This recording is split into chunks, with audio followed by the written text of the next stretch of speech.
boy Big Dave here with another episode of KDADS Age of Sword Cassette, where we do deep dives into retro pop culture for folkish and dissident minds. Mr. Mike, how we doing today? I'm good, Dave. I got my trusty energy drink here. We were chatting before we got started. I'm drinking Red Bull, the Ruby edition. Have you tried these colored editions of the Red Bulls? I am actually right now drinking the OG Red Bull. Ah, okay. Yeah. There's a couple. I like the cranberry one. You ever try that one? I don't know. This it tastes like cranberry, but it's something else. It's ruby flavored. Yeah, well, it's supposedly pomegranate, but when I drink it, I'm like, it tastes like cranberry to me. So, yeah. Yeah. We're barking up the same tree, I guess. Yeah. I'm addicted to this shit. Do you think that this would be Conan approved? Do you think that he would be like, he'd give us the thumbs up? Well, it depends which Conan we're talking about. Are we talking about the Conan from Robert E. Howard, or are we talking about the Schwarzenegger Conan? There could be different takes there because they're not the same. I guess guy. So. Yeah, that's true. Yeah. So that's what we're going to talk about today. We're talking about Conan the Barbarian and the movie and kind of our takes on it, some reflections. And did you get a chance to rewatch it?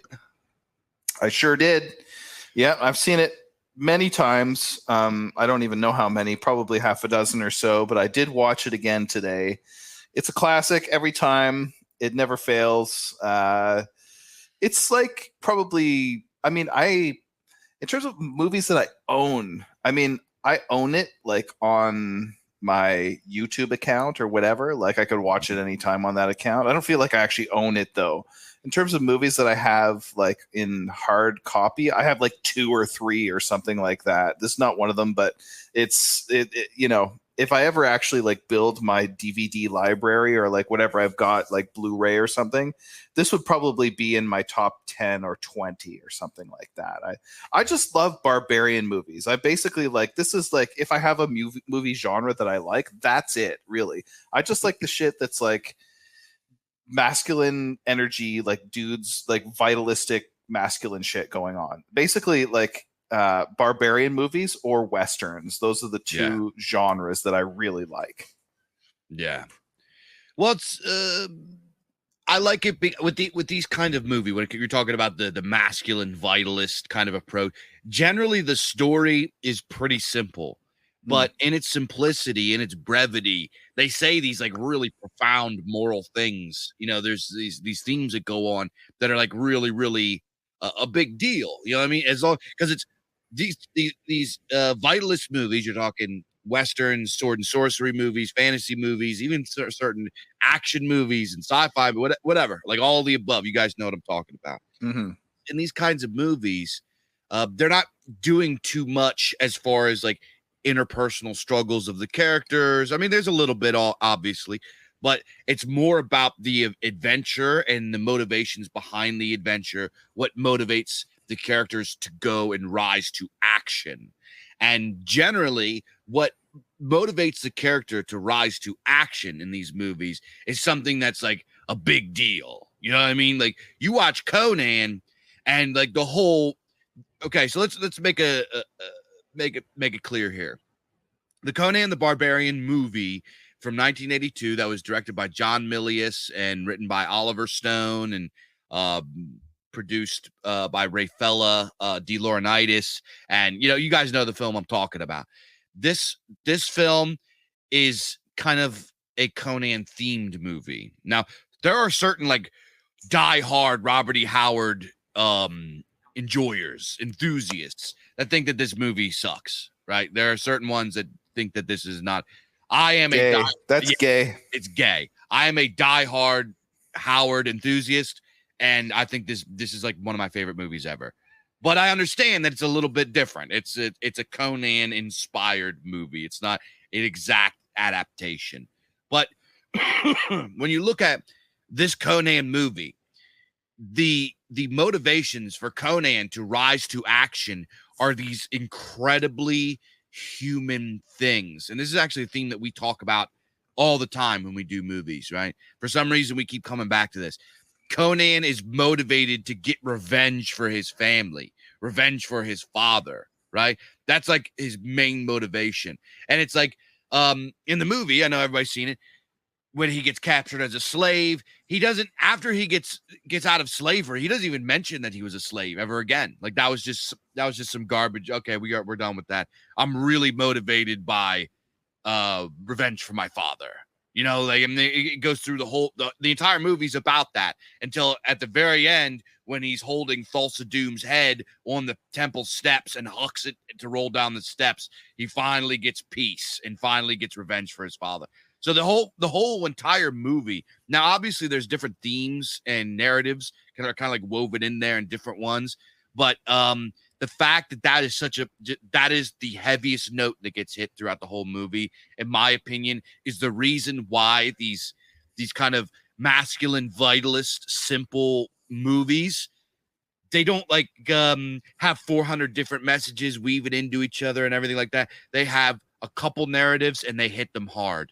And that is why these movies, this is why that there are millions of motherfuckers out there, like just dudes that have Conan the Barbarian on DVD, on VHS, on Blu-ray, and they watch it 5 times a year. You know, there's a reason that it has this level of staying power.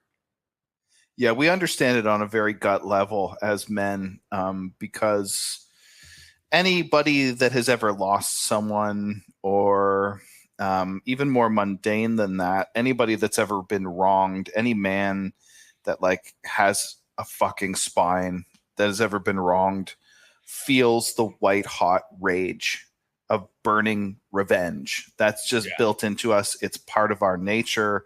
It's part of our hardwiring, that as we're born. And we know it. We understand it. It's something that you don't have to explain to us. So this is why, I mean, that narrative speaks to us on a very, very deep level, a very immediate level. But there are sort of more nuanced themes as well that come out of, I think, the kind of honor culture that is sort of lurking below the surface a bit in Conan. Conan is something, he's a bit of an anti-hero. He's like, he really is, and we'll talk about this. I keep saying we need to do a whole episode on it, but in terms of the Odinic-Tiric framework, he's very Odinic in that he is a hard-headed realist, not a very, like, you know, he's only sort of like got a quasi relationship to Crom, his god. He's a very secular character in some ways, but also his war is a holy war to revenge his family. There is definitely that sort of religious element sort of lurking below the surface, but there's also themes about honor and self-respect and things that men understand very, very well. There's also themes of man and nature. I find, at least in the movie anyway, it's been forever since I've read these book or the stories, so I don't remember them specifically, like passages or whatever in them, but definitely in the movie there's a lot of juxtaposition of man and nature. You get these stark landscape scenes where Conan is just moving through this infinite wilderness of the steppe or some sort of badland, standing alone in the wilderness. You get the, you know, at the very beginning of the movie, you get that scene where he's forging the sword and then thrusts it into the snow. There is a real tension actually between man and nature, or let's just say civilized man and nature, that gets resolved in the barbarian. The barbarian is the natural man par excellence, and Conan is that. So it's very interesting. Like this, the movie obviously takes a lot of motifs, visual and otherwise, from the Turkic, like Mongolian barbarians, but also you get some of the sort of steppe cultures that came out of the Pontic steppe and the Indo-Europeans. There's a lot of that sort of implicit in a lot of the imagery and a lot of the motivations and everything behind this movie. And that's another part of why it really appeals to us as men, is because there's something very ancestral in that. We're never more than, what is it, like 7 meals from revolution, as they say. and men are just hardwired for that to be in them. It's something that never really dies in us. Even the most limp-wristed, spineless, cucky, cosmopolitan has got that. It's still in there. You know what I mean? So there's something about this movie that really appeals, and in some ways, it's kind of dangerous to the people whose ideology basically stands against nature. So for that reason alone, it's super based. But before we get into the real sort of like deeper themes of like honor and nature and everything like that, I guess probably everybody that's listening to this episode has seen the movie, so we don't really need to recap it. But Dave, do you want to talk a little bit about the tension between the Robert E. Howard Conan and the movie Conan? Do you want to talk a little bit about that? Because it's been so long since I've read the stories, it's hard for me to remember. I did, like, some of the scenes are very, like, I vividly remember them from like which stories they're from, but not all of them. So do you want to talk a bit more about that? Sure. So the difference between, first of all, there's for the Conan the Barbarian movie, Oliver Stone and another guy, I can't remember who it was, but another guy originally wrote this like really insane script for Conan the Barbarian, because I guess Oliver Stone is like a gigantic Robert E. Howard fan. So he wrote this like true to source material adaptation script that was just going to be absolutely just massive, and it blended in like a bunch of different ages in Howard's universe and all this kind of stuff. And John Milius came in and he's like, okay, this is good, but we got to bring this back down to earth. And John Milius actually is not a Conan. I don't know if he has ever read Conan, or maybe he like read some during the making of the movie. He came in because he wanted to do a like Viking barbarian movie, like, because barbarian movies were like all the rage at the time, right?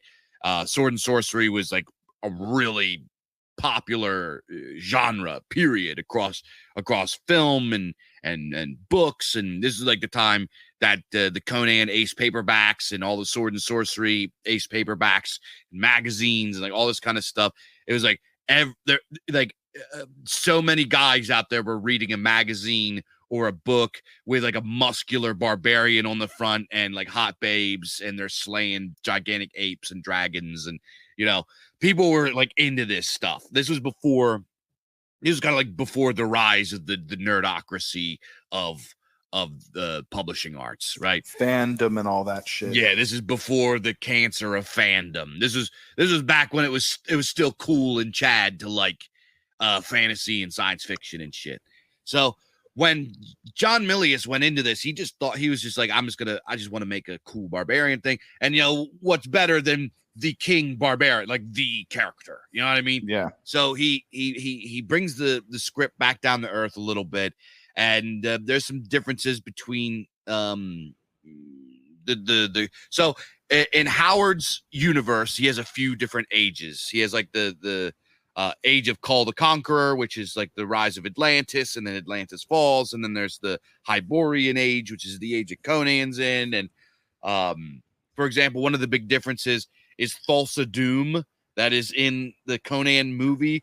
Thulsa Doom is a character from the Kull series. He's from he's like thousands of years before. He doesn't exist in Conan's time. Oh, really? I didn't know that. Yeah, he's from the Kull the Conqueror setting, and he's actually doesn't look like that at all. He's like this supernatural being. He's got he's like some kind of a demon. He's got like a flaming skull, and he's like a really, really like more of a supernatural kind of entity, as opposed to like this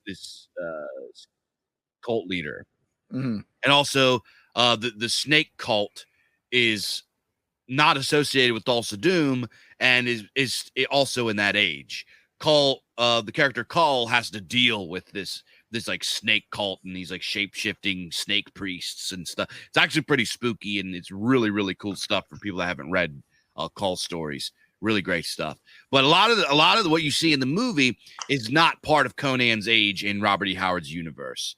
And And here's the thing with Robert E. Howard is Robert E. Howard was a pulp writer. He was not like a modern fantasy writer. He didn't like have these books on how he built his world, and he didn't have appendices and all this kind of stuff.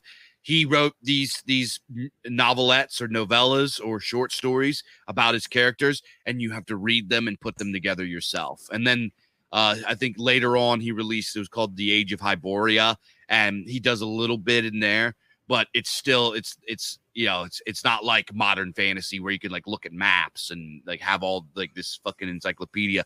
It was like you had to read the stories about the characters and piece it together yourself. So that is kind of like as far as setting difference, that is the difference between the Robert E. Howard universe and the Conan the Barbarian movie. So the Conan Barbarian movie, I think what they're like, fuck, we get one chance at this. We're going to take all of these different elements from Howard's universe and put them together into something that we can realistically put on screen. Milius very accurately said, and this is for the Spurgs out there that are like Howardites and hate the Conan the Barbarian movie, which is really gay. There is no way. Milius was correct in saying we don't have the technology, the special effects to make a cool looking, authentic Thulsa Doom. It's going to look cheesy, right? Yeah. Because if you had back in the 80s, what are you going to Not in 1982 anyway, that's for sure. Yeah, in 1982, you're not going to make a character with a flaming skull and have it look cool. It just ain't going to happen. So they turned it, and they got James Earl Jones to be, I believe he is Zingarian, which is a race from the Conan universe, and he starts this snake cult, which is taken from the other age, and et cetera, et cetera. So they kind of like took all these pieces of Robert E. Howard's universe and put them together into a something that they could put on film in their time, which was very smart, and it turned out to be a masterpiece. And obviously, the music by was Basil Paleoris. I don't know how to say his name very well, but that film score is like one of the greatest film scores. Like if you showed that film score to Wagner in his time, he'd be like, "This is a fucking masterpiece." It was just really, really good music. But it is really great. So, long story short, I'm rambling, but the difference between the Conan character in the books and Conan on screen, played by Schwarzenegger. First of all, Schwarzenegger, he mostly looks the part. Conan in the stories has black hair and blue eyes. Obviously, he's got a little bit different, but as far as his physique and his size and everything, he looks the part. Like nobody's gonna whatever. But as far as their personality. Schwarzenegger, especially in this time, he didn't speak that good of English. He spoke good enough English, but he wasn't really that great speaking English. So he couldn't really capture it. Also, Schwarzenegger himself, he doesn't have this type of personality, right? He's kind of, I wouldn't say he's like a bonehead, but he's kind of like a smiley. He's not really an intellectual guy. And for folks that haven't read the books, Conan in the books is a very sharp wit, thoughtful kind of guy. He makes these like philosophical points. He he's very, very smart and quick of wit, and they didn't really capture his sharp tongue or his wit in the character on screen. Which, it's okay. It's still very good, but that Conan in the books is much more talkative. He's much more charming and dashing, and he's a different character. Yeah. I actually, as you're talking about that, it's sort of coming back to me a bit, that aspect of it, because I do remember like he does give guys sometimes a bit of a tongue lashing, even if it's in this taciturn Clint Eastwood kind of way, right? Like without being super verbose. But yeah, no, that makes a lot of sense. I want to touch on the soundtrack, because I remember like it is a absolutely lauded soundtrack. People love this thing, and it is fantastic. And as I was listening to it, it actually reminded me of a piece that we talked about in our Nationalist Classical Music episode, the Stravinsky's Rite of Spring. I was hearing a lot of that, actually, because I was listening closely to the soundtrack. That was one thing I wanted to pay attention to. This is a piece of music written in, I believe 1913 or so, maybe 1918. I'm not sure. The 19 teens. And it was very, very influential. And you can really hear it because the rite of spring is supposed to be a pagan sacrifice ceremony. And you can really hear the like barbaric sort of polyrhythmic thing that they have going on. Like there's a lot of disorientating rhythms. It is very rhythmic, which is unusual for classical music. Very much, there's a lot of like kettle drums and like crazy stuff going on, explosive sounds and things. And you get a lot of that in this movie. And I just wanted to point that out for people who like the soundtrack. Listen to Stravinsky's Rite of Spring. It's like a more experimental version of some of the like more barbaric sounding things going on in the soundtrack here. Mm-hmm. But yeah, there's definitely there's a lot going on in this movie in terms of like you said at the beginning that basically the themes are quite simple, and they are. You're right about that. But they can be elaborated and expanded in ways that I think are kind of interesting. Like for example, there's just a line that sounds like a kind of throwaway line. It's not even spoken by a character. I believe it's spoken by the narrator, where it says that success can test one's mettle as surely as the strongest adversary. This is a very well-worn point in the history of ideas. You could actually trace this back to Herodotus, the first Greek historian that we have, who ends his masterpiece, the Histories, by saying of the Persians, because it's basically an account of the Persian wars, but also of it's kind of like an anthropological account of like all the peoples that surrounded these wars, were involved in these wars, and were just kind of like around at the time. It's a major source for how we know about the Scythians, for example, and all these other sort of minor peoples in history that we otherwise wouldn't know a lot about. He ends it by talking about the Persians themselves. This supposedly in the Greek mind, this Eastern, very Orientalist kind of society, a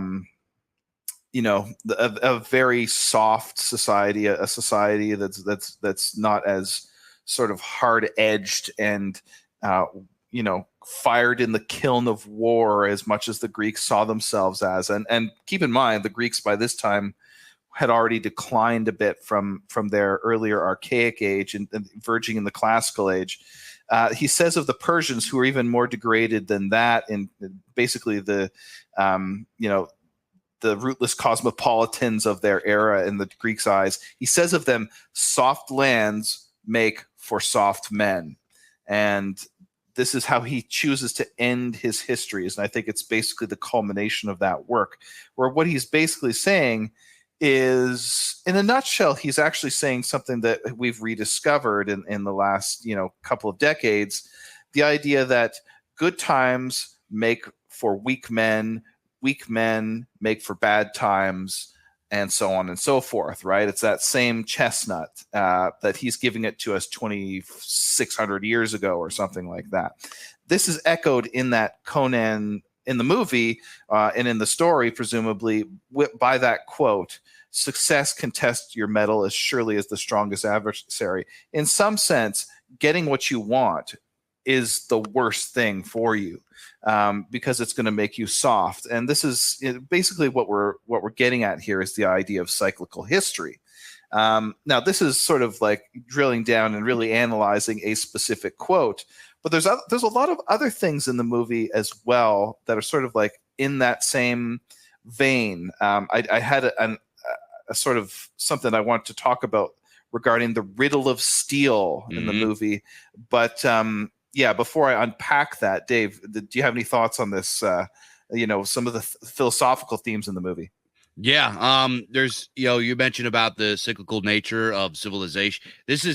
They did their research on Howard, because the cyclical nature of history is a reoccurring theme throughout all of Howard's work, right? Howard was very, very he was sort of the Now, people got to keep in mind when they look at Howard's worldview, Howard was a very young man. You know what I mean? He was writing a lot of this stuff in his 20s, like in his early 20s. You know, Howard was having like sophisticated, learning a sophisticated worldview at 22. When I was 22, I just wanted to like drink beer and chase girls and shred my guitar. Like I didn't even have these. So he was like a very, very young man when he came up with these things. So guys are like, well, this take was kind of cringe. Yeah, it's kind of cringe because he was a kid. You know what I mean? And also, he was living in rural Texas in the 1920s and 30s when you didn't have access to things like the internet and the wealth of information we have at our fingertips. You know, he's got to go to the library and research this shit, and that's pretty impressive. Sorry, go on. No, you're right. You're right. And it's not like excuse me. It's not like he's got like a library that he could like walk to. You know what I mean? He's got to get in. He's got to drive to this library, or he has to order books and wait for them to come and, you know, reread from his own library. And this is, you know, he taught himself a very sophisticated worldview in a time that, you know, most people, you know, didn't have that. You know what I mean? So when you look at Howard's worldview, he very much favored it, as we describe it. He very much favored the Odinic. He had, now a lot of his worldview is painted by the circumstances of his life. He was I believe he's from Cross Plains, Texas. You know, I can't remember off the top of my head where exactly he was, but he was effectively from bumfuck Texas, right? And he comes from a place that was traditionally part of the Wild West, sorta, and he's like old time, old blood, part of that community, part of that locality. And in his lifetime, it changed drastically by the oil company. So the oil companies came in and, you know, started to build their, you know, their refineries or whatever. And then tons of strangers came that were not really compatible with, you know, this type of life. You know, a lot of the times the workers that were like traveling workers in that time were not the best people. So all out of nowhere, this quaint little kind of formerly cowboy kind of little culture got swarmed with these like vagabonds, a lot of them degenerates, and, you know, it just became like this crazy place overnight. And Howard, that pissed him off because especially understandably, if you read his poetry, he had this deep love for the land and for where he's from, and like it was part of him. It was just, it's really interesting because of how good friends he was with Lovecraft, who was the same thing. On his grave it says, "I am Providence." Not I'm from Providence, I am Providence. You know what I mean? These guys like were tied to that shit. So when they saw their world change, that fucked them up. So Robert E. Howard, he has this view. He translated this as the bad guy in my equation is civilization, is the force of civilizing. This makes men soft. This makes men degenerate. A purer, better way of living, where how my ancestors lived, the cowboys and the frontiersmen and these guys. And then also he was a huge fan of ancient history. This guy was so well read on ancient history for his time that it was like it was out of this world. So the idea of cyclical nature is a theme that appears over and over and over again in all of his poetry, in his stories and everything. So I could pick up my poetry book here and read you 5 poems in a row that are literally about that. So it's something that happens over and over again in all of his stuff. But as far as other philosophical themes in the movie itself, you mentioned the Riddle of Steel. So this is one that everybody likes to pontificate on and have different takes and interpretations of, because it's I don't know. I've never come across it in the Howard stories. It might be in there somewhere. I have not come across it. I'm not sure where it is. It might have gotten mentioned and I haven't seen, because I've read so much that I could have missed it. But in the movie, it kind of creates this juxtaposition between flesh and steel, right?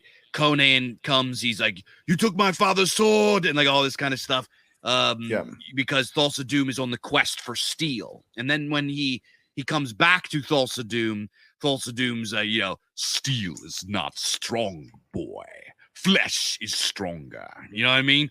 And he creates this dichotomy. He says, what is a sword but the hand that wields it? You know what I mean? So he mixes this dichotomy between steel and flesh.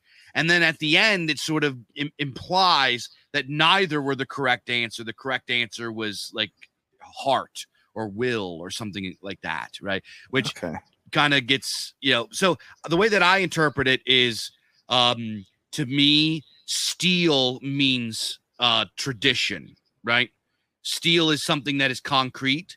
Steel is something that is imperative to the existence of man. He has to have steel, and he must remember how to make steel. And steel is a gift from the gods, right? In the beginning, Conan's dad's telling him, he says, you can't trust men, you can't trust women, you can't trust beasts. This you can trust. And there was a great battle in the beginning, right? The great battle in the at creation between the giants and the gods, and they fell and they lost their steel. They left it on the battlefield, and man found it. This is a gift from the gods, and because of this stays with us, and we continue this tradition. And Thulsa Doom comes through and kills people trying to steal it. He wants to steal it from them, and then he goes on to say, it's not steel, it's flesh, meaning that it's not tradition, it's something else. It's something that's it's more like relativist, it's more modern. So it's kind of like this. I believe that this is kind of like this traditionalism versus modernity or liberalism, in that it's about flesh, it's about hedonism, it's about what you want, it's about how you interpret it. It's literally like liberalism. So that's kind of my take on it. What do you think about that, Mike? It's interesting that you say that, because I can totally see what you mean by steel being sort of like the force of tradition, where obviously the technical process is something that is handed down. I mean, like science, we have this phrase, the scientific tradition, and that's what science is fundamentally. Science is a tradition. We kind of think of it as the opposite of tradition, but in reality, I mean, Newton says that he stood on the shoulders of giants, and what he means basically is that what he's doing is he's just sort of he's the iceberg on top of the waterline, and everyone else who set the groundwork basically is the 95% of the iceberg below the waterline that you don't see. You just see the advancement, right? So I get what you're saying in that. The interpretation that I had of the riddle of steel between steel and flesh is I see steel as a stand-in for technology, and technology basically being something to do with civilization and modernity itself. So in a way, I think my interpretation is going to be kind of the inverse, and flesh being essentially the family or the principle of loyalty. So between steel or flesh, which is stronger? When Thulsa Doom says, what is steel compared to the hand that wields it? I mean, he's obviously the villain. So maybe my interpretation is kind of stretching it a bit, but I do think that the hand that wields it is something much closer to like the loyalty or like the human element as opposed to the technical element. And I think you can actually look at this, what is steel compared to the hand that wields it, as a point here about sovereignty. And it's a point about sovereignty that's actually very crucial to how we view the world today. So the principle of rule, the principle of sovereignty is under this conception that he's putting forward, is not simply who has the sword or who has the most guns.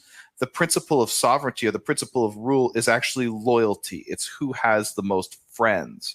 So in this sense, sovereignty is not something that's essentially formulaic. It's not something that it's just a calculation that you can run of who's got the most artillery and nuclear devices or whatever.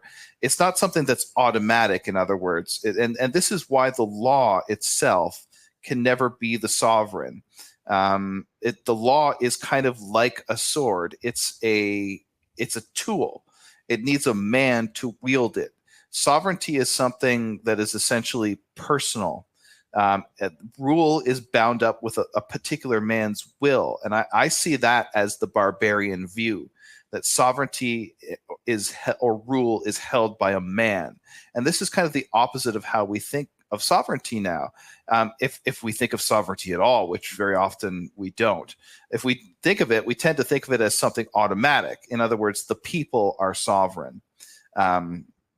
Never mind that the people are sovereign, but also somehow subject at the same time. And there was a thinker named Carl Schmitt that pointed this out in his book Political Theology, which is a brilliant piece of work. And Schmitt's idea, the main idea in this book, is that political concepts are always just sublimated theological concepts, and the concept of popular sovereignty is really a kind of sublimated version of the concept of deism. So deism is the idea of the clockwork God. It's the idea that God basically like winds up the universe like a clock and then lets it go and doesn't intervene anymore. It's sort of like trying to salvage the idea of a deity, but also have a scientific worldview. What deism does is it banishes God's will from the world. So there's no miracles, no divine intervention, but you have your cake and eat it too, right? You still get to have God, but also a completely orderly universe. And what popular sovereignty does in the conception of Carl Schmitt is to substitute the sovereign in the political sphere for God in the theological sphere.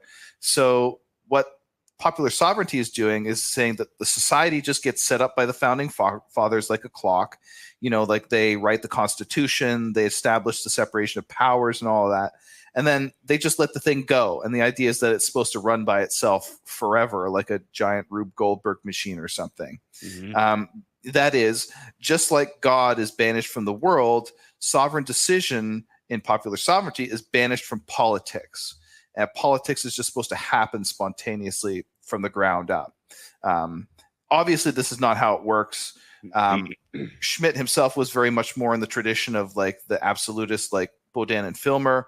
Someone is always in charge. Someone is always sovereign. You can't banish sovereign decision from politics, but you can obscure it. And this is exactly what liberal democracy tries to do, right? It's obscures who actually is in charge. And the result is not that you get popular sovereignty where the people rule. The result is that the people are ruled by who knows who, right? Which is a much, much worse situation. And this is actually our current situation. So anyway, to bring it back to the Riddle of Steel, it is actually the hand that wields the steel, I think, that is the true power in the world. It's men that move history. It's not the forces of production or anything like that. It's actual human will that does the job. So anyway, I find it interesting how something like Thulsa Doom's little vignette about the Riddle of Steel has, like, whatever interpretation you want to come down on, whether you think it's tradition or whether you think it's modernity or whatever. I think that this little vignette about the Riddle of Steel having all these philosophical consequences is quite interesting. And I think it's interesting how the barbarian worldview that he's putting forth kind of like ends up basically leading us back to something like Carl Schmitt, or he was a fascist, so it's kind of leading us back to fascism. It only took us like 3,000 years to get back there. So there's a lot going on below the surface of the movie. There's a lot of very interesting stuff there that kind of gets glossed over, by all the bloodletting and nude scenes and stuff. Yeah, exactly. There's, as far as like the for example, I want to do a quick read of this. Howard with the Howardian worldview, I guess you could say, was sort of this like proto and prim, like he was like the first guy to have sort of a Ted Kaczynski worldview, which was weird because this is a time where people were like, technology is liberating us. This is a time electricity was just getting invented. You know what I mean? Like like people were like getting electricity in their homes. Most people were starting to get more running water. Like to them, technology was making life better. And Howard was like standing there saying, no, you guys are all wrong. This is making us worse. Now, obviously, in the end, Howard was right, but people didn't want to hear that. But this idea that he had of cyclical, he actually he believed that a lot of the stories that he told were retellings of ancestral memories that he had of like ancient worlds and stuff like this. He believed that he was tapped into this and he was retelling these like ancestral memories that he had. And a lot of times when you read Conan the Barbarian, Conan is sort of a self-insert of Howard. Obviously, he looks like he's supposed to look like Howard with the black hair and the blue eyes, but a lot of his like the stuff Conan says is is like stuff that Howard had to say. Like he had, this is how, stuff that he would say, because he did not like the bureaucracies of the time. He didn't like dealing with all of these like corporate people. He was a guy that like he wanted to settle all of his problems with a fist fight. He was very much into like settling things like a man. And for example, a really famous quote from one of the Conan stories from the Tower of the Elephant. Conan is he says, civilized men are more discourteous than savages because they know they can be impolite without having their skulls split, is what he says. And he's right. He's like, I've seen this, working in places where there's corporate suits and stuff like that. These people are just absolutely just nasty to each other, and they hide it behind this veneer of false politeness. They're very backhanded, and they're just nasty fucking people to each other. They're not nice at all. And I remember being a kid, like dealing with, not a kid, but in my early 20s, dealing with these people. And I'm like, yo, if you guys were down at the bar with us and you talked like that, somebody would punch you in the fucking mouth. You know what I mean? So his translation of this, he has a very human worldview, and I want to do a quick reading. We were talking about this, his view of cyclical nature. And I said about a poem, I found a really, really short one I'm going to read real quick. This is a theme that's in so much of his art, right? This is called The Wheel of Destiny. It's only a few stanzas. He says, the Wheel of Destiny. The day of man's set doom is come. The altars break, the idols fall. The shattered oracles are dumb, and utter stillness ruleth all. Across the great world's silent girth, the grass-grown cities rot and rust. Men still are the rulers of the earth. Men in their worth sink back to dust. Man fades without a trace to tell, where seas roar on the primal plain.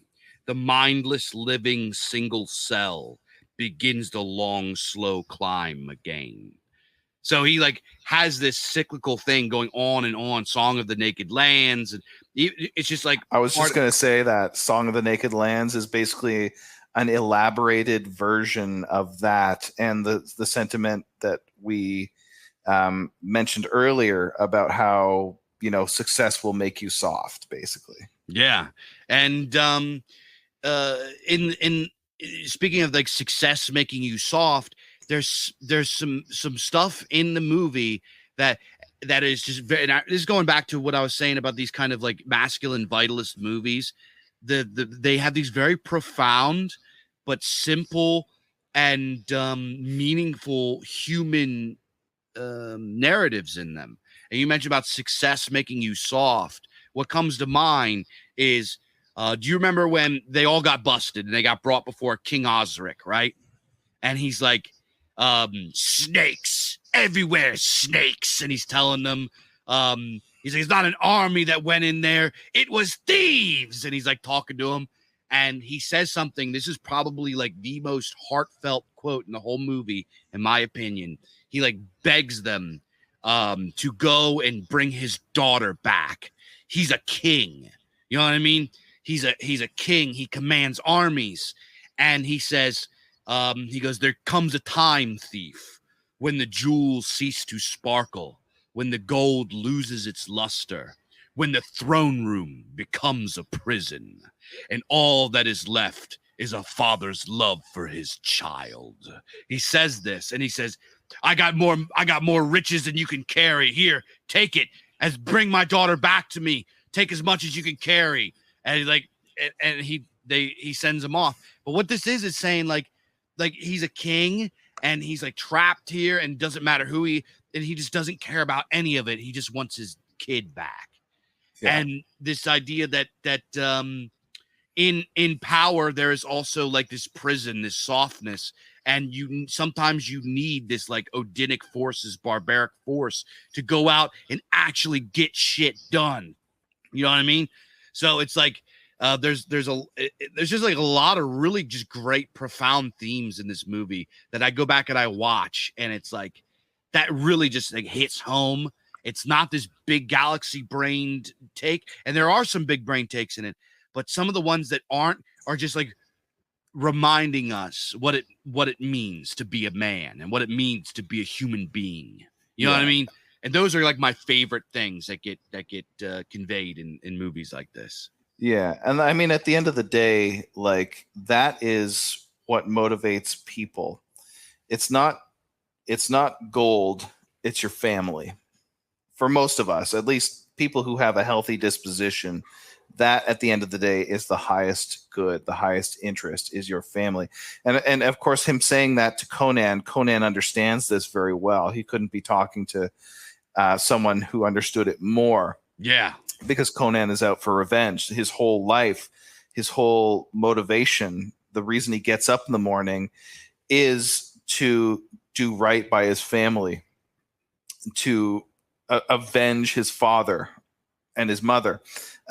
This is the whole motivation, right? And I think I kind of wanted to circle back to the thing that you were saying about how I forget how the quote went exactly, but basically the upshot is that people talk a lot of shit, but if you like, you know, and basically it's the most civilized, the most cosmopolitan people that are the most uncouth in a way, and it's the most rough-hewn barbarians that are the most polite, or the ones that actually understand honor and understand how to interact like a man, right? And it's these catty backbiting like urbanites that have it backwards. And of course, you know, today we live in that world, and so it's very, you know, it's portrayed as it's the country bumpkin that like doesn't have the proper socialization or whatever. But really, it's that man who interacts like a man with people in a straightforward way, without all this subterfuge and everything. He interacts with others in an honorable way. He meets them in a very straightforward way that's not deceptive at all. And this is something that people respect. Ultimately, people do respect it, even today, because we're built to respect it as men. This is part of who we are. And yeah, like it's actually a theme in a sort of a sub theme in a lot of what we publish at Imperium Press. Is like, if you take a look through our catalog, one streak that runs through a lot of it is that a lot of it is basically setting up the sort of barbarian ethos. You know, we published Iliad. It's all throughout Iliad. We published Beowulf. It's very strong in there too. We've also published Ajax. And now this is a book I think that guys really like, if they're interested in this barbarian worldview, if they're interested in this barbarian ethos, this is an important book to read, especially if you're kind of familiar with the Greek, the story of the Trojan War and everything like that. It kind of goes into one of the more minor, it's a major character. Ajax is a major character, but you know, it's not Achilles or Odysseus or something like that. And it's interesting because we put this out, it's played by Sophocles, and it is part of the Studies and Reactions series, which is kind of like a little weird because that series until that point had been all nonfiction. But I'll tell you what I like about the Ajax, and it ties into this barbarian theme very strongly. it's my favorite Greek tragedy because it sketches out Homeric man actually better than anyone but Homer. And in some ways, it actually goes Homer one better because it can contrast Homeric man to the later classical Greek. We have this idea that, Greek culture is just this monolithic thing that was the same from start to finish, but that's not really true. It's the same with Western culture. I mean, the medieval, think of the West or Faustian man, the medieval knight is not the same as the urban knight of today by any stretch of the imagination, and things change in Greece too. So we kind of tend to think of Socrates and Achilles as being expressions of essentially the same spirit, the Greek spirit. But Achilles is this rough-hewn barbarian, and Socrates is a sophisticated urbanite. It would be like comparing a Norse berserker to like Immanuel Kant or Hegel or something like that. And what we get in Ajax is actually a picture of the Indo-European barbarian and what he values most in life, which is for him honor. Now, I mean, honor kind of sounds kind of abstract to us today. It's kind of like, it just sounds to us kind of like being nice and an upstanding guy or whatever, but it meant something very definite and very constrained to these people. Honor is what other people think of you. So in traditional Indo-European society, your worth is completely external. It's outside of the individual. And this is what sociologists call shame culture. Another example of that would be feudal Japan. It's why they have, harikiri, right? So honor, that is your social status, actually drives everything in archaic Greek society. What you think of yourself just doesn't fucking matter at all. Honor is the yardstick of moral value as a person in these societies. When other people think little of you, what you feel is shame. And shame is the kind of engine that drives all social interactions here. Now, the alternative to shame or honor as an engine of social life is guilt. And this is where moral value is kind of more internal. It's like within the individual. So the alternative to shame cultures are guilt cultures. And in these cultures, each man kind of judges himself. So, I mean, that doesn't mean that they're like morally relativistic necessarily, or at least they don't start out that way. Like each man in a guilt culture will judge according to a standard, but he is the decision maker. He's the arbiter of whether that standard has been met. You think of the modern West, that's the ultimate guilt culture, basically. And what makes Ajax as a book so interesting is that it throws this shame versus guilt culture dichotomy into very stark relief. It's like, just like in all tragedy, we get this kind of impossible dilemma. And what happens is that Ajax gets dishonored by his comrades. And so his impossible choices face them who don't respect him or do the unthinkable. And for the guilt culture, Ajax represents that. And for him, what's unthinkable he represents the shame culture, the barbarian culture.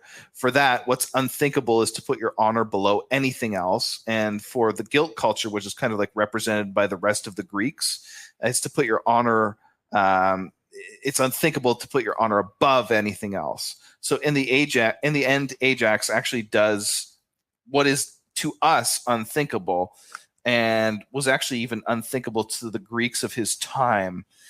When the tragedy was written, because they'd already sort of started to verge into this like cucky gay guilt culture. In other words, they'd already started to reject their barbarian roots. But he basically tries to kill all of his friends. Would have been perfectly reasonable to a barbarian who had nothing else to lose, and it has been totally dishonored in a very unjust way or whatever. And this is why we put it out as a study in reaction. You come face to face with this barbarian worldview, this Aryan worldview. And I see in Conan, like I said, is kind of an anti-hero in some ways. He's not like, he is a moral person in this movie. I think he's an even more like upstanding moral person in the stories. But, you really get the sense that he has a code of honor, and others who don't respect that code of honor are just like basically insects to him, right? And so I think you really get this like barbarian worldview out of the Conan stories. And it's refreshing. It's the kind of thing that really, I mean, we need to bring back in the modern world. Yeah, and I've spoken on this quite a bit, but I actually kind of reject the idea that Conan is an anti-hero. You know, Conan was a hero before the hero anti-hero dichotomy was created, right?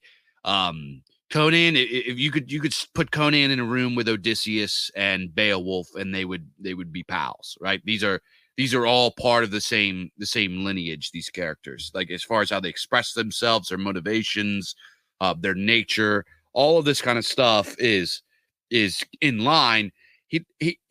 Conan doesn't become an anti-hero until like the Mary Sue gets invented with Superman and comic books, and you know, and there's some pulp characters that I actually do like that go into this. You know, Doc Savage, for example, is just kind of like never, like goody two shoes. Gary Sue never does anything wrong. You know, truth and justice and blah blah blah blah blah. But you know, even either way, I digress. I actually reject the idea that he's an anti-hero. I would say that Conan is the purest form of hero, in that his motivations are like that of the heroes that came before him from antiquity in those stories, the Homeric hero and you know, the Germanic heroes and et cetera, et cetera. Well, that's an interesting take, actually, because one thing that I notice, like when you read the Iliad from a modern perspective, something very strange emerges. The characters in it, there are no pure heroes and there are no pure villains. Hector, who is the main defender of Troy, is an honorable man. And this is very strange. Like, could you imagine World War II being cast in those terms? Yeah. And the Greeks, like Achilles, who is the main hero of the Greeks, is a flawed character. He's a flawed character even by like the way that Homer presents him, not just by our standards or anything like that. Like he's too bound up with his own honor, and it costs his comrades, kind of thing. So these characters are not portrayed in black and white ways. They're all kind of anti-heroes in a way. So, you know, actually, perhaps the advent of the anti-hero is just what heroes look like before you get these cardboard cutout, like, as you say, Mary Sue characters with no flaws at all. That's an interesting take. I was actually sort of thinking of Conan in a way of being like, so I mean, he is a moral character, but he's also like a real, like, realist character. He's not an idealist by any. I mean, he obviously has ideals and he lives for revenge for his family and everything like that. But Conan strikes me as the kind of person who is very pragmatic and transactional, and not like a pie in the sky kind of idealist or whatever. So that's what I was thinking when I was describing him as a kind of anti-hero. But yeah, it may be that the anti-hero is really just a reflection of the hero in a time where the hero as an archetype has been degraded.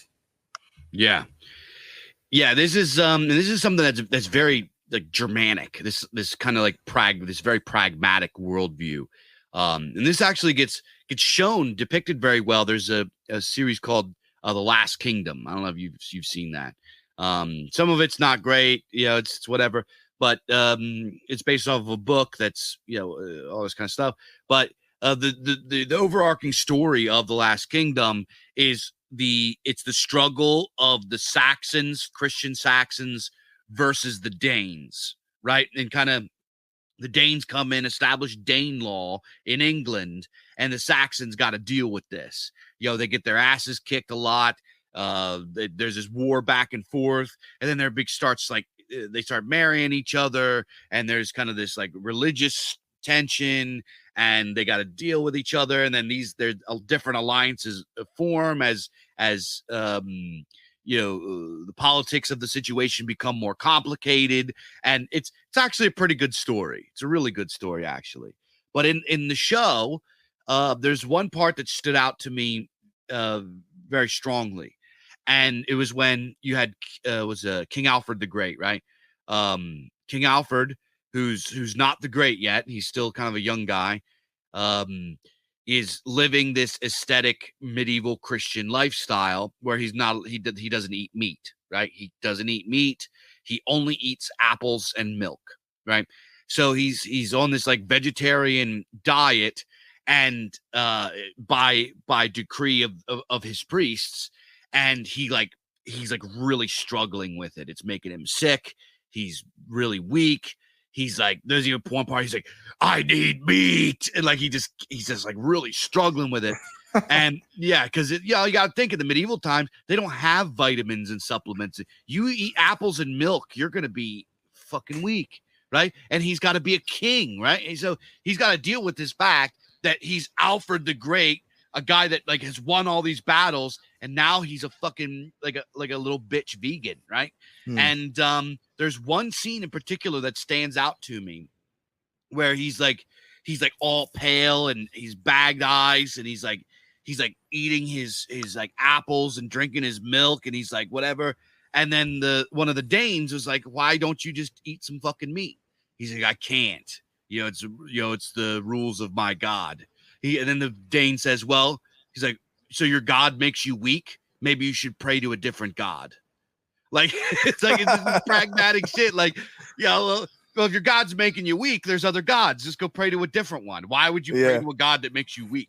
It's just like, that didn't even like make sense to him. That why would you do this? You know what I mean? So Conan and Howard, like he was a very, very well-read man, so he probably understood this. But Conan is very much like that Dane. Like, why would you do that? That hurts you. That makes you weak. That's not good for you. That doesn't lead to success and victory. Why the fuck are you even doing this? You know what I mean? Yeah. So that's in the Conan character all the time. He's very much a pragmatist. Oh yeah, definitely. And in a way, it's like it recalls a kind of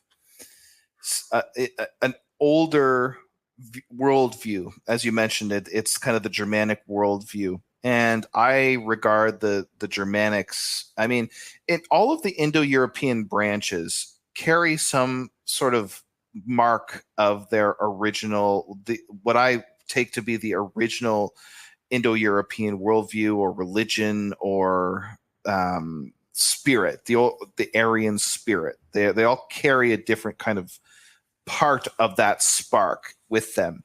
But the Germanics carry, in some ways, more of it than anybody else, in that they, the Indo-Europeans originally were a quasi-nomadic people, semi-nomadic, doing some limited farming, but mostly, animal husbandry, sort of moving from place to place on the steppe, this sort of like ocean of grass.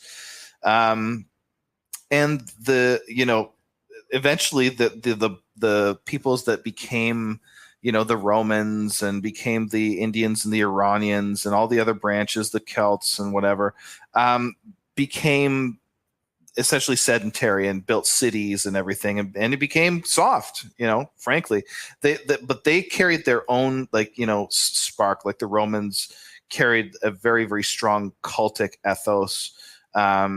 Anyway, without going through all of them, what the Germanics carried with them is really that sort of that barbarian steppe mentality. They because they're just living in this unarable forest, this like Hyrcanian forest that just is just a sea of trees where no farming is really possible without clearing the land and all of that. It's not like you're living in, Campania or some sort of like blissful paradise that can be farmed very easily. These people were basically sort of like living in, the Germanics were kind of like living in these somewhat inhospitable kind of like pockets of dark forest in this ocean of trees, basically. So they retained a lot of the same social structures, a lot of the quasi-nomadic social structures, even down to like historical times when Tacitus is writing about them. So they retained that, and I really think that they retained this sort of archaic worldview a lot longer than many of the other Indo-Europeans. And part of that archaic worldview is what you might call actually what has been called by Max Weber, a famous anthropologist, called the magical worldview. And this is basically he juxtaposes that with the, quote, ethical worldview, which is actually, I really don't like these terms because it makes it seem like people before the ethical worldview had no ethics or no like norms or whatever, but it's a different worldview. And the different worldview is not that there are no ethics, it's that there are no transcendental ethics that are sort of above and beyond the imminent reality of your life. There's nothing outside of the horizon of your clan, in other words, that really matters. It's not like there's some sort of thing that, like, you know, an overarching God that you have to answer to effectively. What you answer to is the pragmatic reality of life. You answer to the good of your clan. That is the limit of your horizon of care. That's basically the, quote, magical worldview in a nutshell. There's more to it than that, but that's an important part of it. And this is what I see in the pragmatism of the Germanics, right? And I see that even in the movie, where there's another quote, and again, I don't know if it's coming straight from a Howard story, but it seems very spiritually, congruent with the Conan ethos. At the end, when they're going into battle with Thulsadum's men, and it's just, a couple guys or whatever, Conan prays to Crom, and he says, "Look, Crom, I've never prayed to you before, and I hope that you grant me victory, and I want to avenge my father and all that." And he says, "No one, not even you," and he's talking to Crom here, "not even you will remember if we were good men or bad, why we fought, how many died. All that matters is that two stood against many. That's what's important." And the idea that no one will remember if we were good or bad, this is sort of hearkening to that pre-ethical worldview where there's not a transcendent good or bad that is independent of the situation or the family feud or the clan. Good and bad are particular to that situation, particular to the clan. And I think that this, like what he's expressing there, is kind of this Germanic worldview, and especially the idea that all that matters is that two stood against many.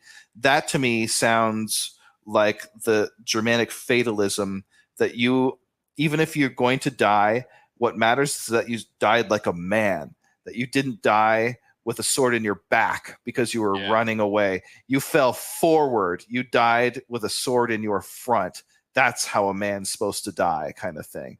And I think Conan really captures it in that quote. Yeah.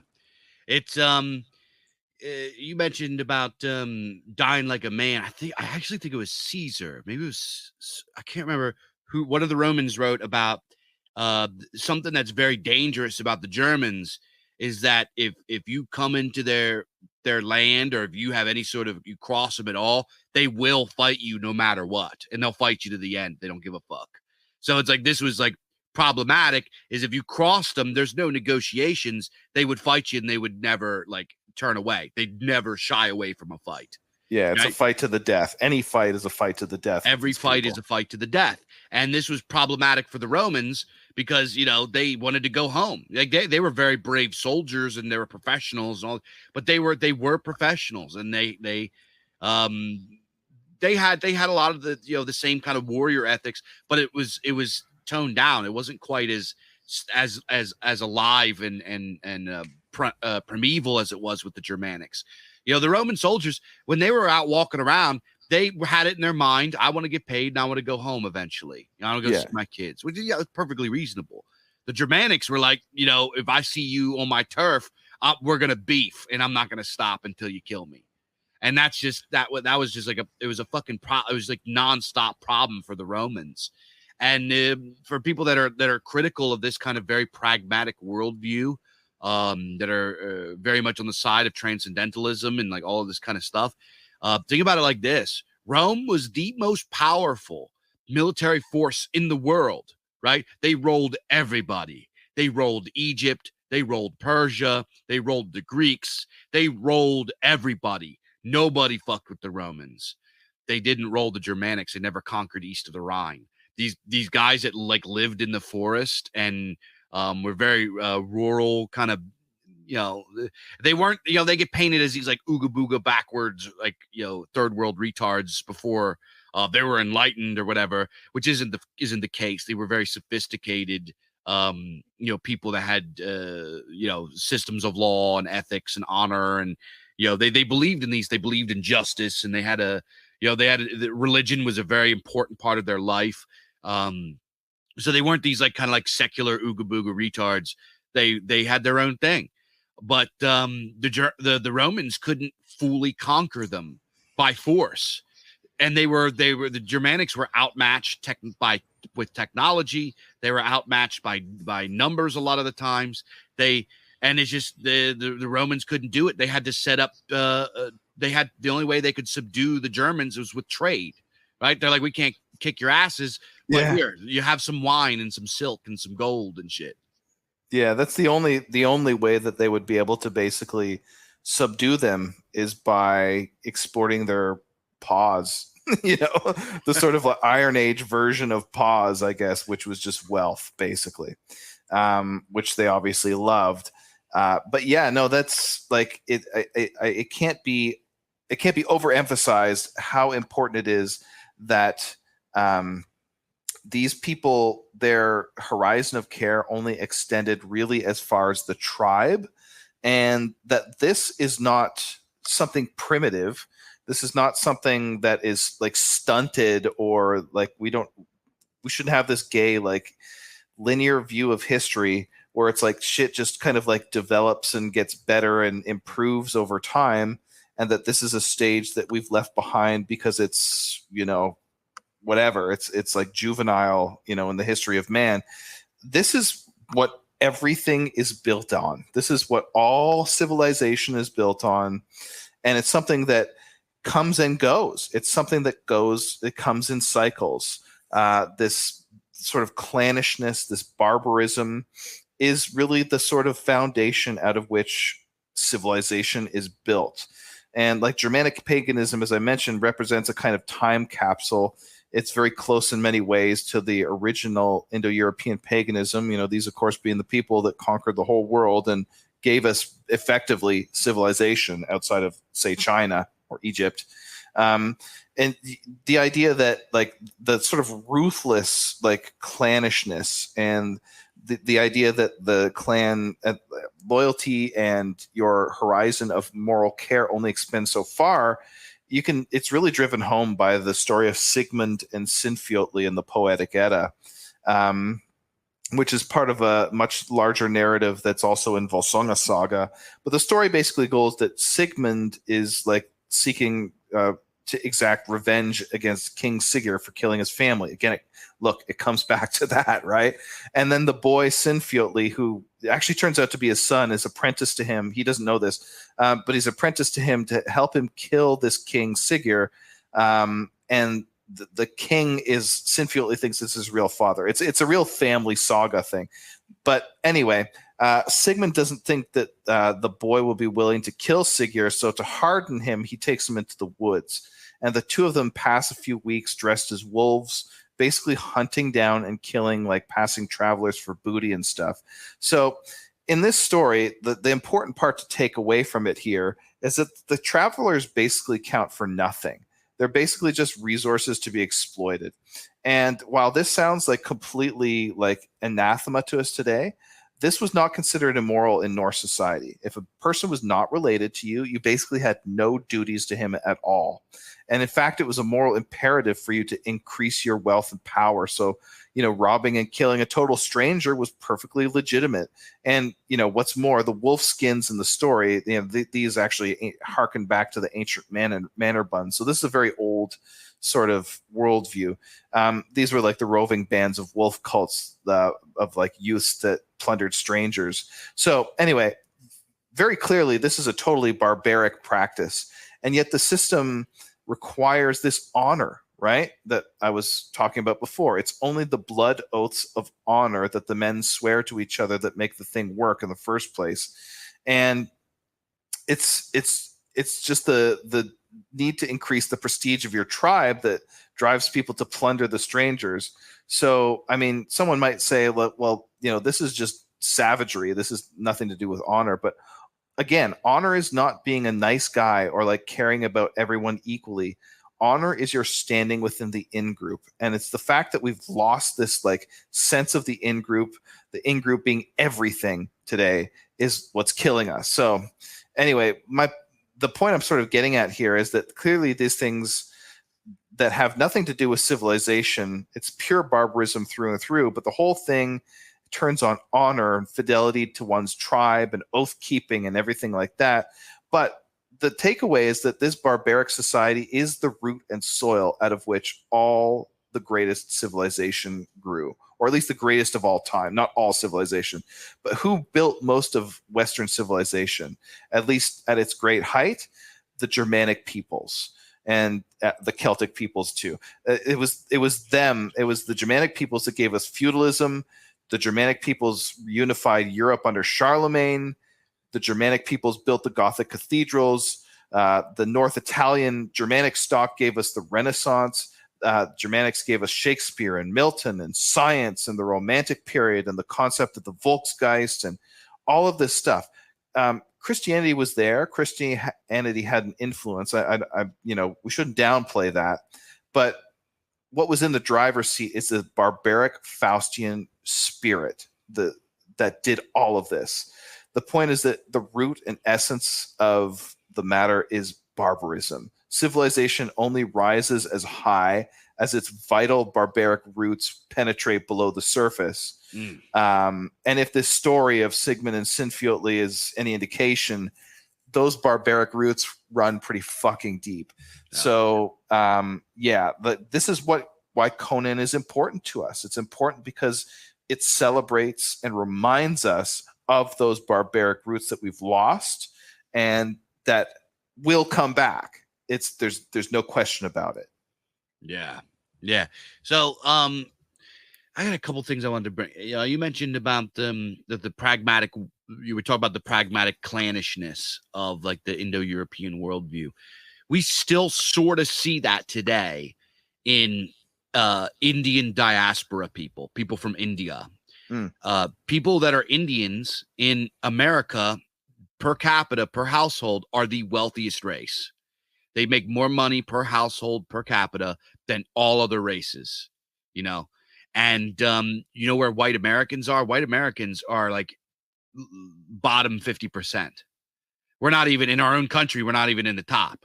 Yeah. If you look at the list, it's like Indians are like far away number one, and then you have you have like Sri Lankans and Chinese and these various like Asian groups that still have this a little bit, but like it's like Indians reign supreme, right? And we're starting to see this now, like how many CEOs now are becoming like Indians.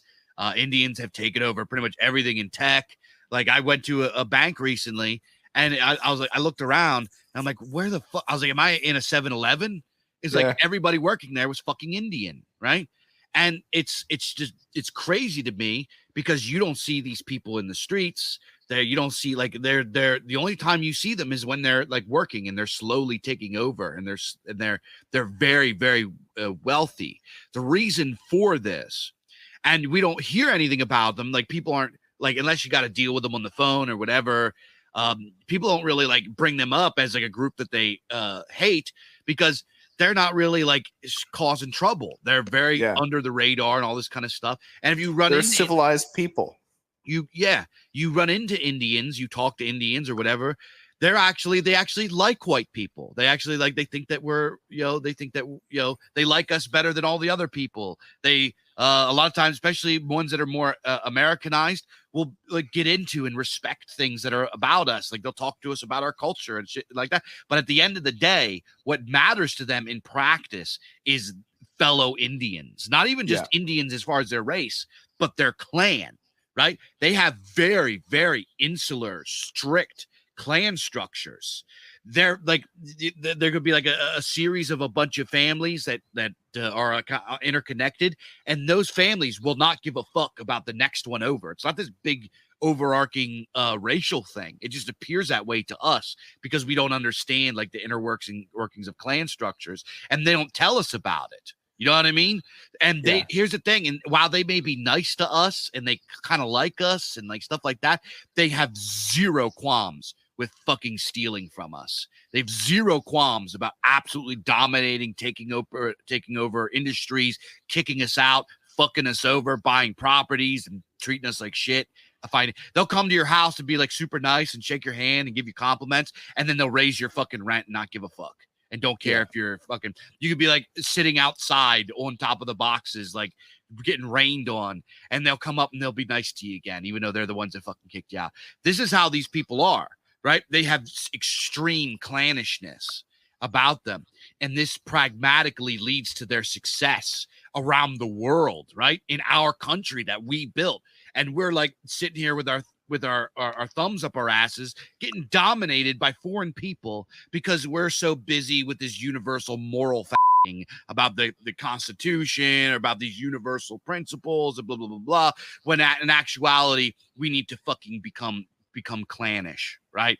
We need to really care about not just like this like universalism for white people, but like our networks of families and the structures and institutions and traditions that go along with that.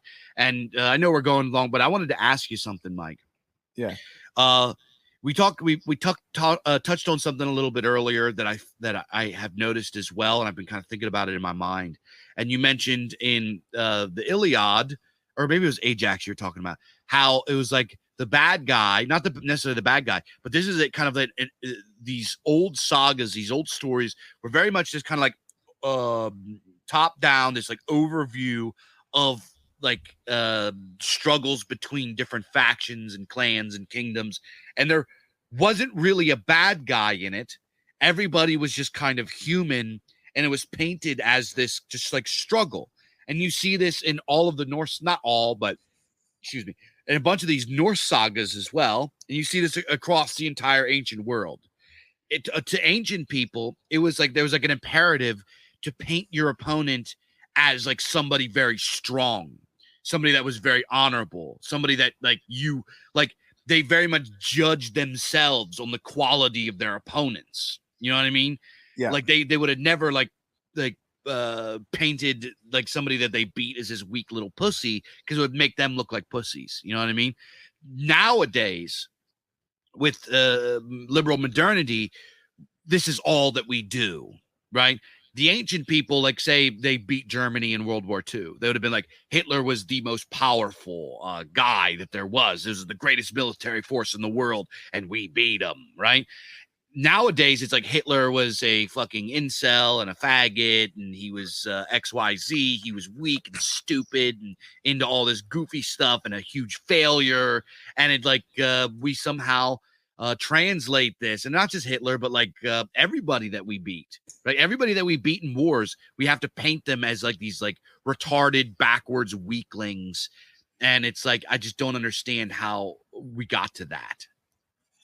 Well, yeah, I mean, this is not something that is like native to modernity. This is something, the kind of like absolute painting of the enemy as something like less than human, basically, goes along with this transcendental worldview. This, what you might call Zoroastrian worldview. That's maybe a little bit specific, but like, you know, the absolute good and absolute evil kind of worldview that makes it so that like it's just not really possible to be kind of evil or to be kind of wrong. Like if you reject the value and the ethos and the like theological imperatives of if someone rejects your theological imperatives, basically that is like, it's like a kind of Satanism or something like that. And it really is, it lends itself to these very black and white, ways of viewing the world. And now, I mean, this is like, if you just want to be like a just ruthless fucking Darwinist for a second and just completely get rid of all moral considerations, whether that's good or bad or whatever, in terms of survival, that is a very, very adaptive survival technique, right? Because it basically makes you extremely radical in your hatred of the enemy. The absolute hatred of the enemy is something that will make you fight to the end. Of course, we were talking before about the ancient Northmen, their notion of like absolute, what basically made them fight to the death was sort of their beliefs about the afterlife, and how, if you died in battle, that you would essentially ascend to like the highest realm in the afterlife. That sort of that's what made them so fearsome as warriors. But like what made, say, like the Reconquista so fearsome was that the enemy was not just merely wrong. The enemy was not just there to take your land. The enemy was an emblem of pure evil, like evil in its purest form, and we still get that today. This is where the World War II mythos kind of comes in.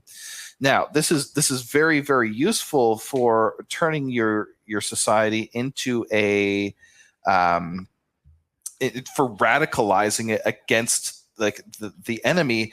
But eventually you win. Eventually somebody wins, and if that somebody has this worldview, then like the enemy doesn't just go away. The enemy, all societies need to have an enemy. And when you basically have won, the enemies, you turn to the enemy within, and the enemy within becomes the absolute anathema, the absolute satanic figure. And of course, you have to root out that absolute satanic figure. And maybe it's the king. Maybe that's just like the evil ruler that is, oppressing the people and everything like that. And then you get rid of the king. And of course, then it's the aristocracy, or it's the nobility that's oppressing the people, and that's the absolute enemy. And then you get your French Revolution, and it just keeps going and going and going like that. The enemy keeps being internalized, but it also keeps growing into more and more and more of the population, until finally what you get is that the people themselves are the enemy. And that is where we're at today. This is where that worldview has led us. It's led us to the point where the absolute evil just is normality. It's normal society. It's the bulk of society. It's like the people is trying to erase itself because the people views itself as its own absolute evil. So this is where this worldview kind of leads. It's very adaptive in the beginning, but in the end, it destroys itself. And you can actually see this in different historical episodes. I believe that the advent of this was in the Axial Age, and I point to Zoroastrianism as not the cause of it, but a very, very pure example of it. So anyway, this is, I think, where that worldview goes, and that's why it exists. It exists because it's adaptable from a purely Darwinian standpoint, but it's very unadaptive in the long term. In the long term, it's actually a complete fucking disaster. So anyway, just to elaborate on your point. So do you think it's like a Pandora's box thing? Like once you come out with this monster, it must eat until like it's like all devouring until everything's gone? Well, either that or you abandon it. There's two ways it can go. Either you follow it to its conclusion or you don't. If you do follow it to its conclusion, it leads to where we're at today, basically. Is there any examples of people that dethroned it? Well, I would say that we were talking about the Indians. They're a good example because this kind of worldview, this transcendental worldview, I mean, it's complicated because the Indians, the Indo-Europeans that came into the Indus Valley, they brought their own religion. They brought the Indo-European religion, imposed it on a subject population. This is Vedism. This is where we get the Vedas. And then I'm not going to even conjecture what happened, but something happened to inject this transcendental worldview into their religious life. And this is where you get Vedanta, which is the end of the Vedas. This is where the transcendentalism starts to creep in. Perhaps it came from the subject population kind of reimposing itself onto the ruling population. Anyway, you get that comes in, but it gets kind of tempered because just the absolute, like the caste system and the strength of what we were talking about here, of the magical worldview, the clans overpower it effectively. I mean, it's still like Hinduism is not one religion. Hinduism is a constellation of religions, basically. Yeah. We just think of it as one religion in the West because we're retards. But it's actually more than one religion. And anyway, elements of it persisted. Elements of this older religion persisted. I'm thinking particularly in terms of Mimamsa Hinduism, that's very much more cultic, very much more sort of like the archaic. It's like an archaic revival, shall we say? It's not quite a survival. It's like anyway. Without going deep into Hindu theology, you get this transcendentalism, and then a little bit later, growing out of Vedanta and kind of parallel to Vedanta, you get Buddhism, and Buddhism is something inherently very un-Aryan, very un-Indo-European. I think probably going to trigger some people with that, but there it is.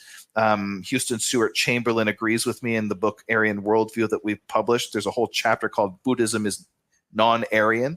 It is this transcendental worldview. It is this very black and white, absolute good, absolute evil kind of thing that you get, right? It is one of the most axial religions ever to exist. It may even be more axial than Zoroastrianism. And but the upshot is, I look at India now. I mean, thousands of years, 2,500 years after the advent of Buddhism, Buddhism basically isn't really a thing in India. It was effectively cast out. Buddhism had to take root elsewhere. It had to take root in non-Aryan lands.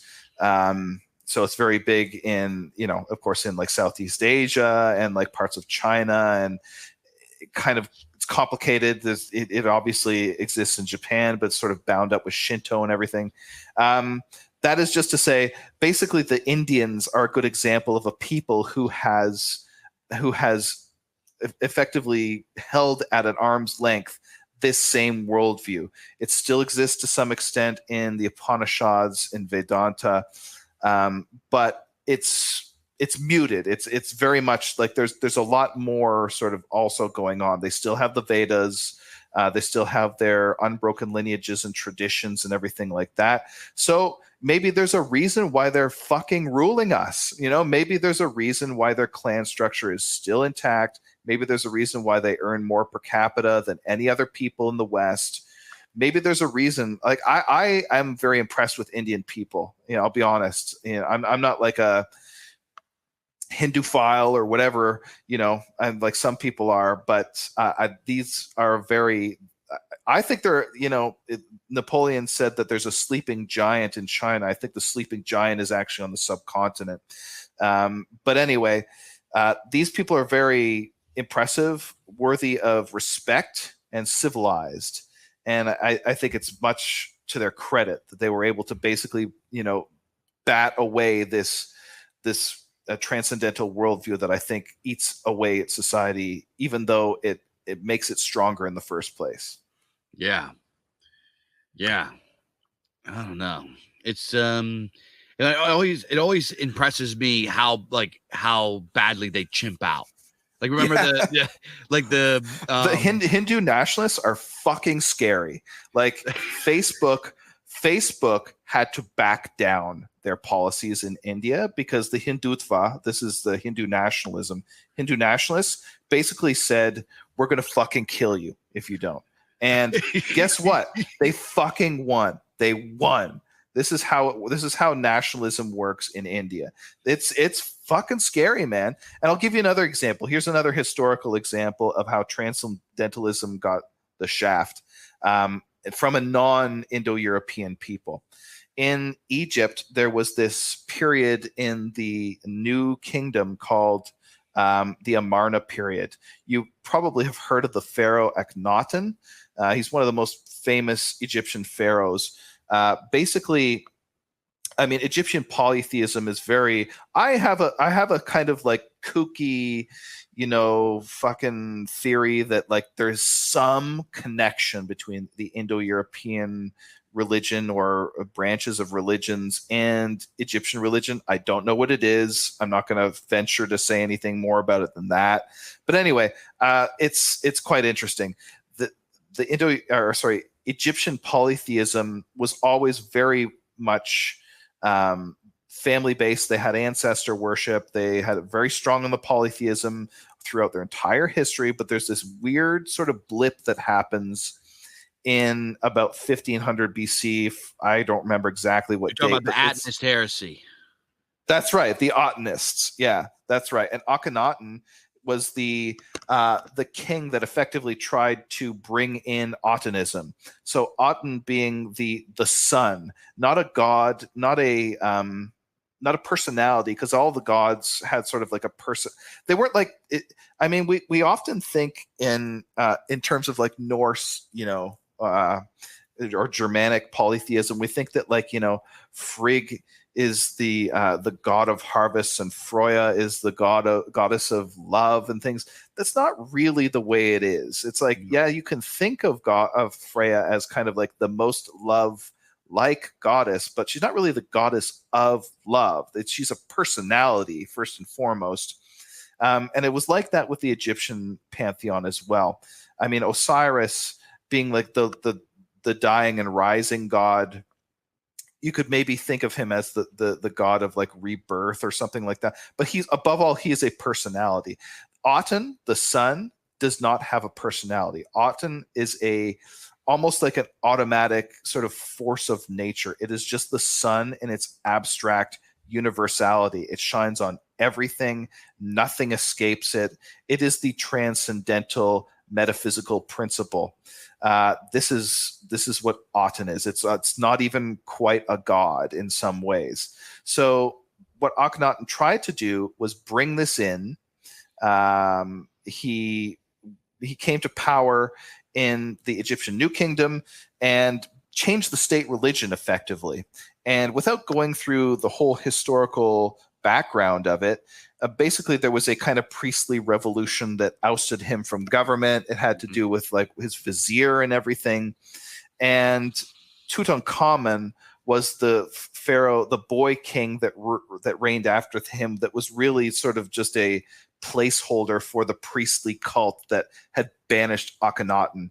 And guess what? Egypt reached some of its greatest heights after that. That it would not have happened had the Atenist cult persisted. So there's another example of a people who was able to hold at bay this transcendental principle. I think we're going to run afoul of some of the Evolites here they're probably just like steam is coming out of their ears by this point, if they're listening, are shitting on transcendentalism. But it is funny how like our talk about Conan has gone so far afield here. But anyway, yeah, to answer your question again, there are other examples of peoples who have basically staved this off, and it is certainly helped their civilization. Again, like this is not to say like transcendentalism is like absolutely bad or like it should never happen or whatever. It is very, very useful. Like I said, it gives society an extremely strong point to rally around. It's very in terms of adaptive purposes, it is extremely good for a society for a time. But then once it wins, it kind of the transcendental principle turns on the society and tends to this sort of absolute good versus absolute evil,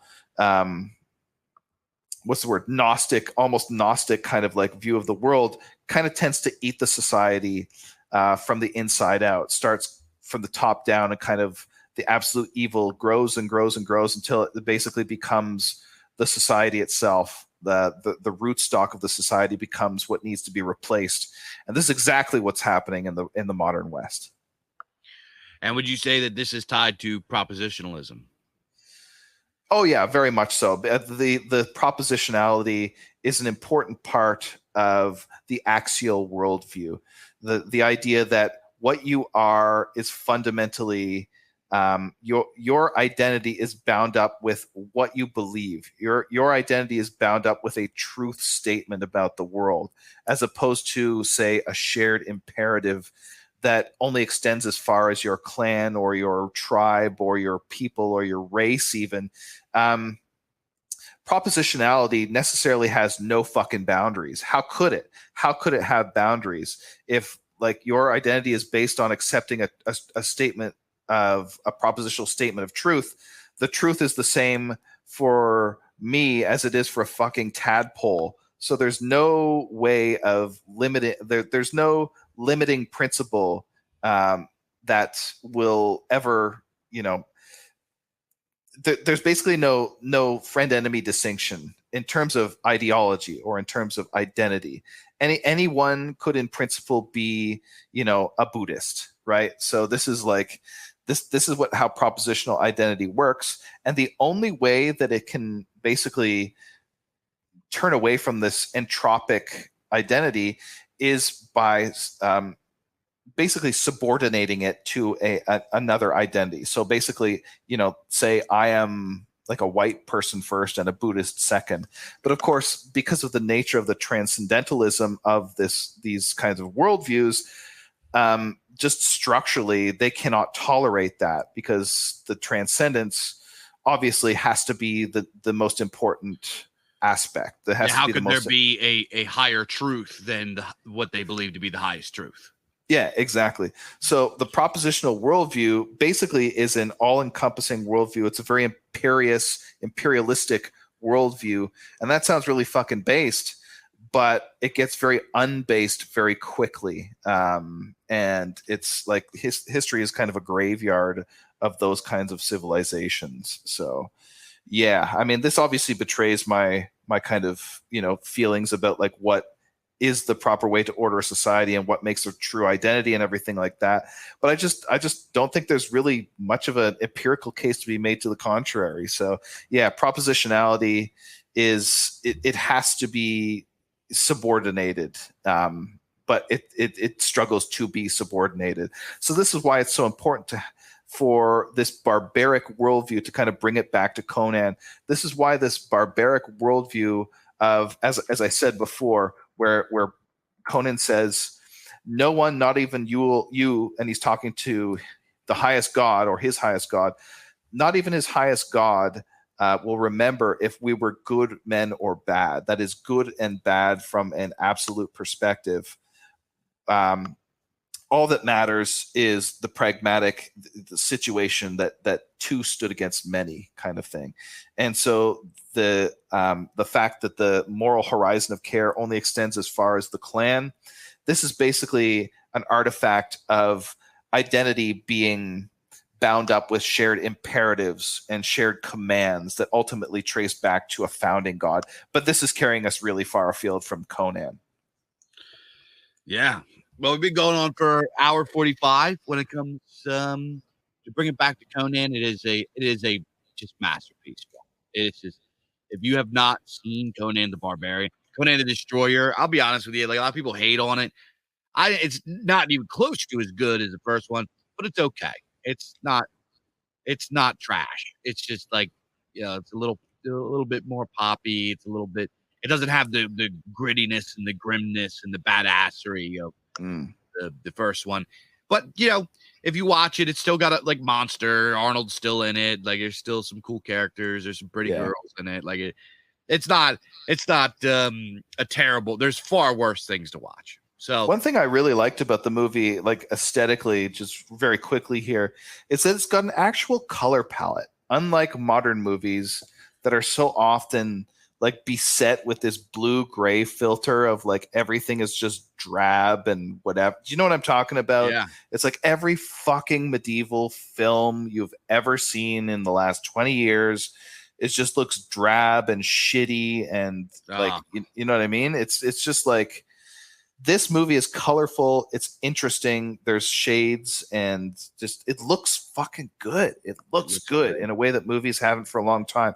I'm not like a film buff. I don't understand the technical aspect of it, but I know that it's good. And that's why I like it. That's why I like the visual aspect. And one last thing I just want to say before we wrap up here is that when I went to watch it, Google actually pushed me this video. You know, Google gives you recommendations. I don't know why it did this. This was pretty fucking based for YouTube. It pushed me this video by Camille Paglia. I don't know if you know who she is, Dave. She's like a first wave feminist that's like kind of based in red pilled, because she's just basically like, you know, men are men and women are women, and the two are not the fucking same. All you third wave feminist jerk offs. She's kind of cool, actually. Anyway, she was given this talk, and the title of it was "Women Should Regard Men with a Mix of Gratitude and Rational Fear." That was the title of this talk, and I just thought it was perfect. Yeah. Oh, she's fucking awesome. Camille Paglia. You should check her out. I'll send you a link or something after this. And yeah, women should regard men with a mix of gratitude and rational fear. I just thought that was like a perfect video to like, as an, you know, prelude to me watching Conan the Barbarian. It must have known something. The Google gods must, like the Google AI must be getting smarter or something like that. So yeah. Oh man, maybe the tides are turning with everything. I'll be honest with you. I feel like the tides are turning. You know what I mean? There's people are getting more based. I was listening. I was at this. I went to the thing yesterday with my wife and our kinsmen. We went to a Halloween attraction thing that we do every year, and I'm standing there, and behind us in line are a bunch of young guys, and they're talking about some sort of I guess some sort of like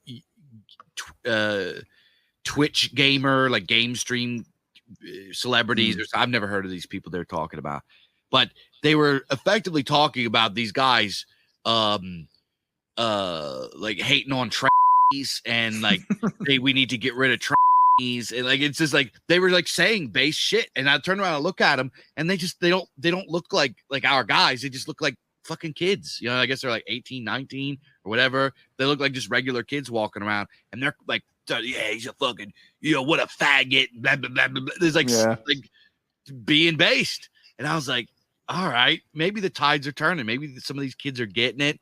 Maybe we're going to, you know, I don't know. I feel good. I think we got a good film. I agree. I think it's like, since like COVID was the gambit that had to succeed for the regime, right? Like the COVID tyranny and the lockdowns and like the absolute, like, because nobody is under any illusions anymore that there is a deep state, that it fucking hates normal people, and that it basically will hollow out the society and collapse it before it relinquishes power. I think like everybody that isn't a complete just retard understands this today. And so it's really polarized a lot of normal people, a lot of people who would have like been Bernie bros, or like who would have been on the side of the left, say like in Occupy Wall Street and stuff like that. Or even like a lot of people who would have been like libertarians and stuff like that are just like basically, okay, fuck this.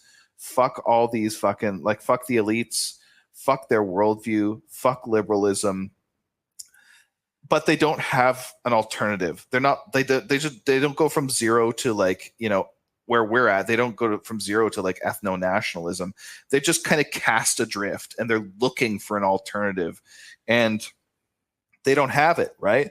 Because basically we are the alternative, and we are suppressed, and, you know, our Twitter accounts are banned and everything, and we're whatever, deplatformed completely. But normal people are fucking sick of it. Everyone, like the emperor's clothes have come off. Everyone sees it.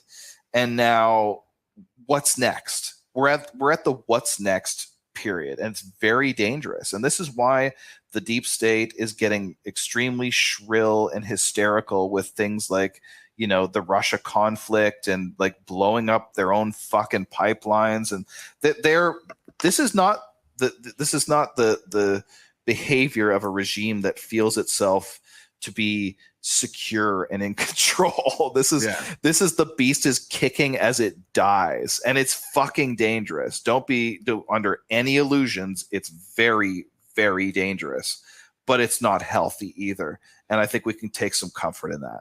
Yeah.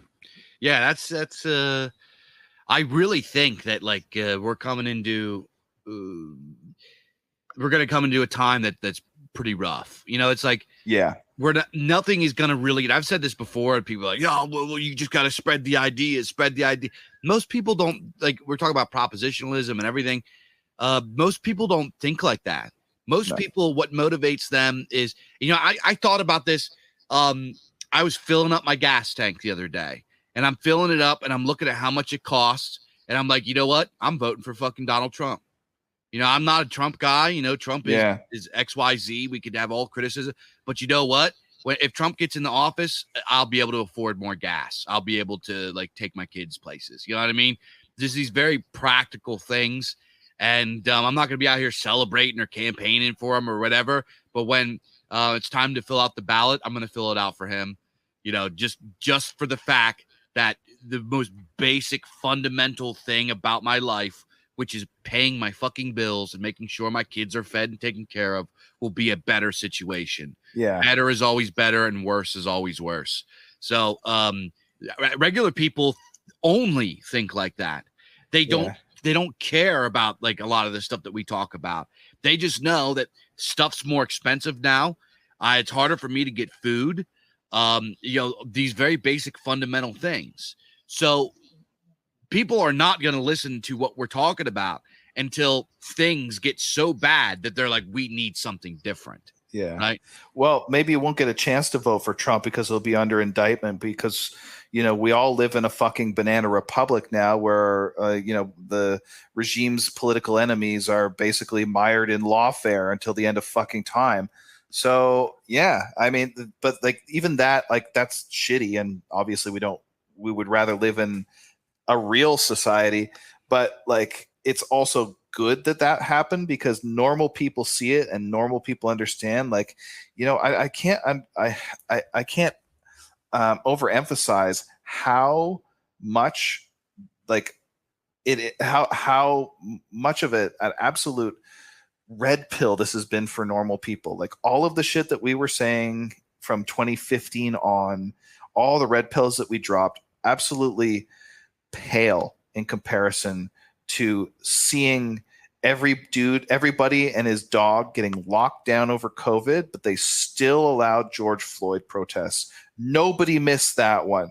Nobody misunderstood that. Everyone, even the people who are on the side of George Floyd and whatever, all these like pussy hat wearing f***s and shit, like they understood that the regime does not stand for a principle. It just stands for its own fucking good. And like, they just see themselves on the same side as that good. Most people see themselves as on the other side. And I think this is why there's an optimism in the air that anything can happen, is because like, it's just obvious now. Like everyone who can be red pilled has been red pilled. So now it's time to pivot towards building parallel structures that can weather the storm, because as you say, things are going to get worse. They're going to get way fucking worse for normal people. And if you don't have a clan, if you don't have a kindred, if you don't have an extended family, if you don't have a support network, you're just going to be cast adrift. You're just going to be helpless. So yeah, that's why we need to start building. This is the pragmatic worldview that we've been talking about this whole time. Exactly. All right, Mr. Mike, we went on for 2 hours. You got anything you'd like to say in closing? That's it. We didn't get to talk about the details of what's in the book Aryan Worldview, but it's a lot of it is very much along the same lines of what we've been talking about. I would just say buy that book. It's really cool. It's pretty short, actually. You might even be able to sit down and read it in a day or two. But but it's really interesting. Basically, what the author is doing is he's saying to the Germans, look, we need to take something from these Indian people, these Indo-Aryans. They've got a lot to teach us. I think we actually kind of touched on some of what they had to teach us in this podcast. But yeah, get out there and buy the book. Go to thebizarchives.com. Check out what Dave's doing. You've been super fucking busy over the last few months. I am really looking forward to the next release that's coming out. You've been teasing it, at least to me anyway, and I'm just salivating over that. So yeah, get out there.